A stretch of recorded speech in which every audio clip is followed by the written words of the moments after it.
राम जय माता दी सभी को। तो मेरे पास बहुत सारे बच्चों का सवाल आया था कि जैसे जब वो साधना करते हैं तो उस टाइम पे उनके साथ उनके शरीर में, उनके घर में क्या क्या परिवर्तन होते हैं, क्या क्या बदलाव होते हैं। तो उस टाइम पे उनके शरीर में और उनके घर में बहुत सारे बदलाव होते हैं, जैसे कि शारीरिक रूप से भी, मानसिक रूप से भी और आर्थिक रूप से भी। बहुत सारे बच्चों के साथ जिनकी वो साधना कर रहे होते हैं, जिन शक्तियों की वो साधना कर रहे होते हैं, वो बहुत सारी उनकी परीक्षाएं लेती हैं। तो जब वो साधना की शुरुआत करते हैं, जैसे ही वो उनका शुरुआत का दिन होता है साधना का, उसी समय से उनकी जो परीक्षाएं हैं वो होना शुरू हो जाती हैं। जैसे शुरुआत में बहुत सारे बच्चों को समस्या आती है, किसी को शारीरिक रूप से समस्या आती है, यानी कि कोई जब पूजा पाठ करता है या साधना की शुरुआत करता है तो उसके शरीर में बहुत सारी पीड़ाएँ होना शुरू हो जाती हैं। ये पीड़ाएँ क्यों होती हैं? ये पीड़ाएँ इसलिए होती हैं क्योंकि जो शक्तियाँ होती हैं वो भी अपने भगत को आजमाती हैं कि ये वास्तविकता में हमारे सानिध्य के लायक है या योग्य है या फिर नहीं है। तो इसी प्रकार से उनके शरीर में पीड़ाएँ होती हैं, और जैसे ही वो इस परीक्षा को पार कर जाते हैं, यानी कि जो भगवान होता है उनके मध्य में जो भगत और भगवान के बीच की जो वार्तालाप होती हैं वो एक शरीर के माध्यम से जाती हैं, एक अनुभव के माध्यम से जाती हैं। जैसे ही वो शारीरिक पीड़ा को पार कर जाता है तो भगवान उनकी मानसिक रूप से भी स्थिति को ख़राब कर देता है, यानी कि मानसिक रूप से उनके दिमाग में बहुत सारे उल्टे सीधे विचार आने लगते हैं।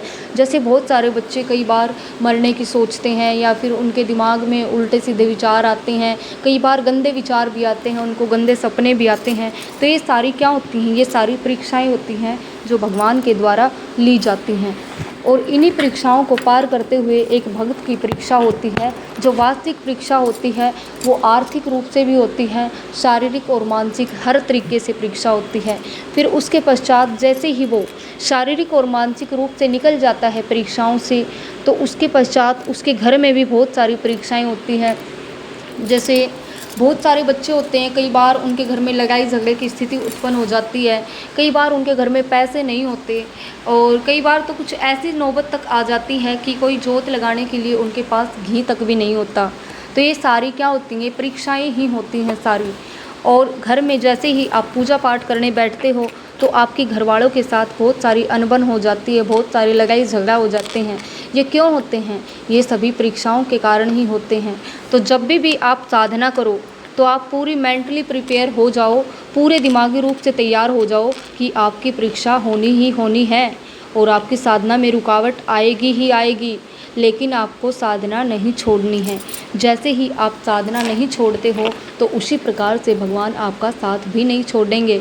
और ये निर्भर करता है सिर्फ आपकी सोच पर कि आपकी सोच कैसी है और आपके भाव कैसे हैं। अपने भाव को बढ़ाने के लिए आप जैसे घर में जो भी भगवान होते हैं उनसे आप कोई भी रिश्ता बना सकते हो, और कोई भी रिश्ता बना करके उनसे जैसे घर के सदस्य से व्यवहार किया जाता है, आप उनके साथ वैसा ही व्यवहार करके, जैसे आप खाना खा रहे हो तो आप उनको बोलो कि चलो खाना खाते हैं, आप पानी पी रहे हो तो पानी पीने के लिए उनको बोलो, स्नान कर रहे हो तो स्नान करने के लिए बोलो। ऐसे आप भाव बढ़ा करके हर तरह की परीक्षा को आप पार कर सकते हैं, जैसे शारीरिक और मानसिक रूप से और आर्थिक रूप से हर तरीके की परीक्षा को आप पार कर सकते हैं। क्योंकि आप किसी के भी द्वार पर जाते हैं, यानी कि भगवान के द्वार पर आप जाते हैं, तो वो कभी भी आपको खाली हाथ नहीं भेजते। तो इस प्रकार से आप भगवान की इस परीक्षा को पार कर सकते हैं, और इस प्रकार से आप साधना कर सकते हैं। और साधना में इन्हीं नियमों का पालन करना चाहिए कि आपके भोग भाव और जाप में कोई कमी ना आए। तो आज की वीडियो में बस इतना ही। सीताराम, जय माता दी सभी को। खुश रहो सभी। जय श्री राम।